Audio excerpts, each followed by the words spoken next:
میرا مولانا صاحب سے ایک سوال ہے گھریلو مسئلے کے اوپر جی جی کہ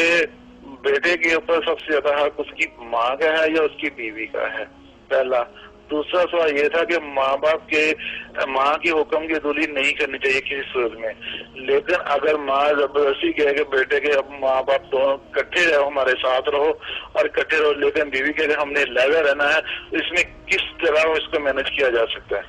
ٹھیک ہے ٹھیک ہے، سوال کو مرتب کر کے میاں طاہر میں صاحب ابھی بتاتا ہوں مولانا۔ آپ لائن پہ ہی ہیں یا بند کر رہے ہیں؟ نہیں، لائن پہ ہوں میں۔ اچھا چلیے مولانا، ان کا ایک سوال یہ ہے کہ آپ پہلے شریعت اسلامیہ کی روشنی کے اندر ہمیں بتائیے کہ مرد جو ہے جب اس کی شادی ہو جاتی ہے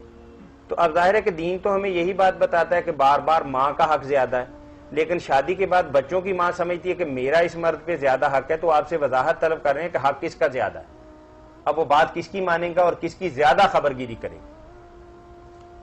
نہیں، بات تو ہے کہ خواہ ماں باپ جو ہے نا وہ رکھنا ہی چاہتے ہیں اپنے ہاتھ میں کہ ہم نہیں یہ صدارت چھوڑیں گے اور یہ وردی نہیں اتاریں گے، یہ تو ان کو بھی نہیں چاہیے، ان کو وردی اتار دینی چاہیے۔ اب وقت بدل گیا، اس کی شادی ہو گئی، بیوی ہو گئی، اس نے اپنا گھر سنبھالنا یا تمہاری وردی کا خیال رکھنا، تو ماں باپ کو بھی اپنے دائرے میں رہنا چاہیے کہ جو ہمارا کام تھا پالا پوسا شادی کری، بسم اللہ اللہ اس کا گھر آباد کرے، وہ اس سے صرف یہ توقع رکھیں کہ ہمیں ملے تو ادب سے ملے، ہماری ضروریات جو اگر ہمارے پاس نہیں اتنی دولت تو یہ ان کا انتظام کرے، بالکل ہمیں یہ نا کسی وقت تنگ نہ ہونے دے، یہ ہے بچے کا کام۔ باقی یہ کہ وہ بیوی بچوں کو پوچھے ہی نہ، یہ دین کا کوئی مطالبہ نہیں، لوگوں نے اپنی طرف سے بنا کر نا کہ ماں کا بڑا حق ہے، میں نے دیکھا بڑے بڑے دیندار ہیں چلے کاٹتے بیویوں سے ظلم کرتے، بالکل ظالم ہے، ماں نہیں انہیں چھڑائے گی، اللہ پکڑ لے گا، یہ دوسرے کی بچی لائے تھے، کیا سلوک کیا اس سے؟ بالکل رسالہ جو میں نے پہلے بھی بتایا تھا، مولانا اشرف علی تھانوی رحمۃ اللہ نے بہشتی زیور کے آخر میں لگوا دیا، وہ فوٹو اسٹیٹ کر کے تقسیم کرنا چاہیے۔ اس مسئلے میں علماء نے بہت گھپلا پیدا کر دیا، ماں کر کے بچیوں کے ساتھ ظلم کر رہے ہیں، ماں کا کوئی حق نہیں سوائے اس کے کہ خرچہ دے اس کو، اگر ان کے پاس خرچہ نہیں ملے تو محبت سے ملے، بالکل چھوڑنا دے، جاتا آتا رہے، علیحدہ بیوی رہنا چاہے تو یہ اس کا مطالبہ 100% درست ہے، کوئی اس پر حملہ نہیں کر سکتا، وہ علیحدہ مکان کہے گی کہ رکھ میں وہاں رہوں گی، مجھے علیحدہ مکان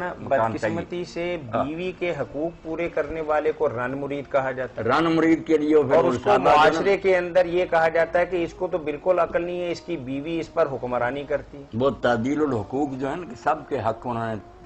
ترازو کے تول بتا دیے ہیں حوالوں کے ساتھ، وہ ایک ایک کو پڑھنے چاہیے، ورنہ ظلم نہ ہو جائے بچیوں کے ساتھ کہ بیویاں روتی رہ جائیں اور ماں کرتا رہے، ماں اپنی جگہ ٹھیک ہے۔ مولانا اپنی فیملی کی کسی مجلس کے اندر آپ اپنی بیوی کے حق میں 4 کلمہ خیر کہہ دیں گے تو انشاءاللہ آپ کے خلاف جلوس نکال دیں گے، جلوس نکال دیں گے تو کہ یہ تو بندہ بہک گیا، بیوی کے نیچے لگ گیا، اسی کی بات مانتا ہے اور اس کے علاوہ کچھ اس کو نظر ہی نہیں آتا۔ نہ بالکل یہ باتیں غلط۔ تو آپ نے دوسرا سوال ان کا یہ تھا کہ اگر ماں باپ کہتے ہیں کہ زبردستی ہمارے ساتھ ہی رہو، الگ نہیں ہونا، بچہ ماں باپ کے حقوق بھی پورا کرتا ہے لیکن والدین اس کو اپنے سے جدا نہیں کرنا چاہتے بیوی بچے ہونے کے باوجود بھی، تو اس حالت میں شریعت کوئی ان کو یہ حق نہیں دیتی، ان کا یہ مطالبہ نہیں ماننا چاہیے، اگر بیوی الگ مکان چاہتی ہے دینا پڑے، بالکل، یعنی اگر بیوی چاہتی ہے کہ میں الگ گھر میں رہنا، میں تنہائی میں رہوں گی